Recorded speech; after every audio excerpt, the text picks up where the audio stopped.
એક શિક્ષકે પોતાના ક્લાસમાં છોકરાઓને કીધું કે કાલે તમારે બધાએ પોતાની માતા ઉપર કંઈક કાવ્ય લખીને લાવવાનું છે, મા માટે થઈને કે તમારે કંઈક શબ્દો લખીને લાવવાના છે.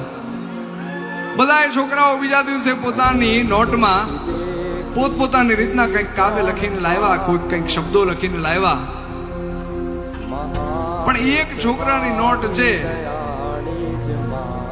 એમાં કંઈક વિચિત્ર જોવા મળ્યું. એમાં આખી એબીસીડી લખેલી હતી. છોકરાએ A to Z આખી એબીસીડી લખેલી.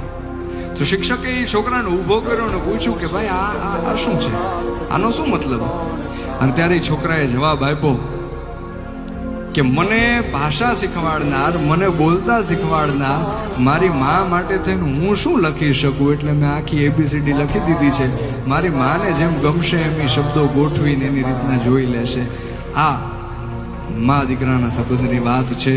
એ દલપતરામે પોતાના કાવ્યની અંદર લખી. કેવી રીતના કે હતો હું સુતો પારણે પુત્ર નાનો, રડું છેક તો રાખતું કોણ છાનો, મને દુખી દેખી દુખી કોણ થાતું,